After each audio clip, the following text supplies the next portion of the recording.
122 Undang-Undang 7 2017, sehingga Mahkamah berpendapat tidak terdapat alasan mendasar yang menyebabkan Mahkamah harus mengubah pendiriannya.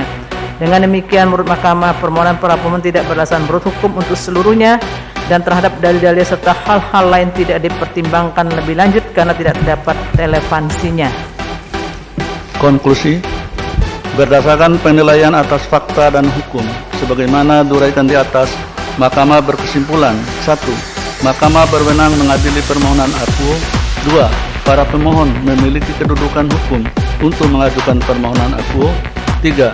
Pokok permohonan tidak beralasan menurut hukum. Berdasarkan Undang-Undang Dasar Negara Republik Indonesia tahun 1945 dan seterusnya, amar putusan mengadili menolak permohonan para pemohon untuk seluruhnya.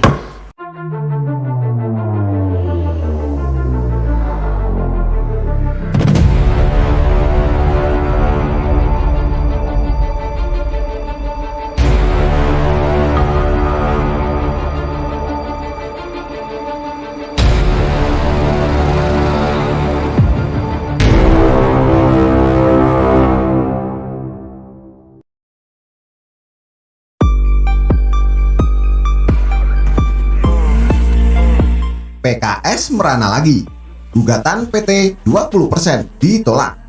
SBY memang mantap. Ditulis oleh X Hardy.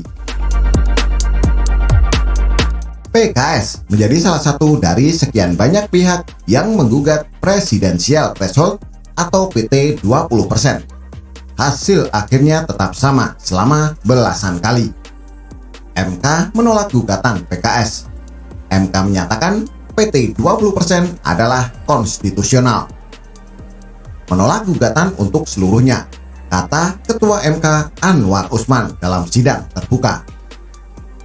Dalam permohonannya, PKS meminta angka PT 20% turun menjadi 7-9%. Tapi MK menilai tidak berwenang, karena hal itu adalah kebijakan politik yang terbuka.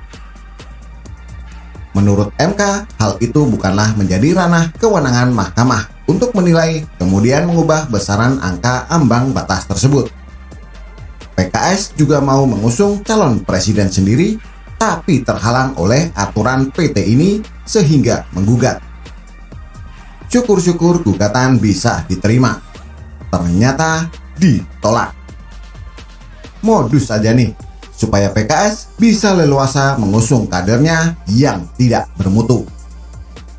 Mereka saking kebelet berkuasa lupa dengan sejarah lalu di mana gugatan serupa pernah diajukan puluhan kali tapi hasilnya kandas.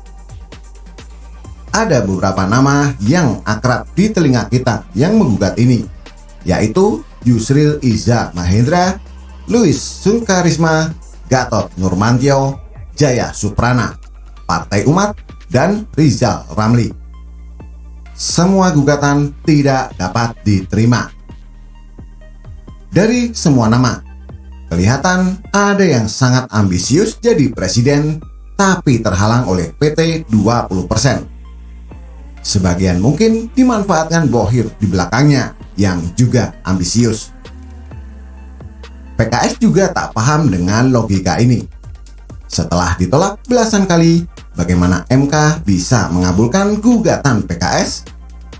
Kalau dikabulkan, artinya gugatan sebelumnya jadi terlihat aneh, yang justru mengundang kecurigaan.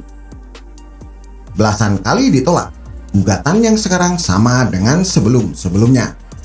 Tapi kenapa yang sekarang malah dikabulkan? Kan logika ini jadi kontradiktif dan mencurigakan. Makanya mau gugat berapa kali pun tetap hasilnya sama. Satu-satunya cara adalah berkuasa di DPR lalu ubah undang-undang tersebut. Tak ada pilihan lain. Tapi mereka yang mau PT diturunkan saat ini bukan partai yang berkuasa. Demokrat dulunya berkuasa. Aturan PT 20% pun lahir. Salah sendiri. Saking rakusnya bikin aturan blunder. Demokrat mungkin berpikir bakal langgeng terus menjadi penguasa. Ternyata sekarang jeblok. Dulu mereka yang bikin, sekarang komplain. Aneh, PKS dulu juga sama. Mereka menjadi bagian dari pemerintahan SBY dulu. Kenapa dulu tidak protes? Dan baru sekarang ributnya minta ampun. Sekarang kena batunya dan tidak bisa mengelak. Makan tuh PT 20%. Dengan ditolaknya gugatan tersebut, kasihan sekali PKS. Susah dapat tanggung di Pilpres 2024. Hanya bisa jadi tim hore saja. Kalau tidak dapat jatah cawapres dari koalisi Nasdem dan Demokrat, PKS bakal jadi penonton yang hatinya remuk berantakan. Apalagi Demokrat yang juga sama seperti PKS. Bahkan mereka lebih rakus, maunya PT 0%. Sekarang mereka harus mengelus dada dan prihatin karena gugatan PKS ditolak. AHY belum aman. Bahkan bisa jadi penonton kalau tidak hati-hati. Syukurin deh, rasain. Siapa suruh dulu begitu, sekarang kena karma. Jangan salahkan MK, salahkan dulu yang memaksa agar PT dinaikkan jadi 20%. Salahkan yang berkuasa saat itu. Bukankah PKS juga bagian dari yang berkuasa? Makanya PKS bisa dapat jatah menteri, yaitu Menkominfo. Prestasinya sangat oke. Internet cepat buat apa? Apa yang salah bagi PKS berarti sudah benar. Bagi PKS mungkin mereka kesulitan, tapi bagi kita ini kebahagiaan. Ibarat mau ikut Piala Dunia, tapi tidak mau ikut kualifikasi karena pasti tak lolos. Maunya langsung lolos ke putaran final. Enak banget mereka ini. Memang siapa mereka? Tak bisa lolos PT 20% artinya tidak cukup bagus, tidak bermutu, atau bisa jadi memang tidak ada bagus-bagusnya sama sekali. Jadi yang ngotot berkuasa tapi tidak bisa lolos kualifikasi. Tahu dirilah, ngaca setahun bila perlu. Jangan ngotot apalagi menjadi pura-pura lugu demi ambisi pribadi. Rakyat sudah cerdas dan paham permainan PKS dan Demokrat.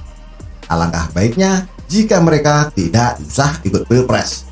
Enyah saja sekalian. Bagaimana menurut Anda? Silahkan tulis komentar di bawah.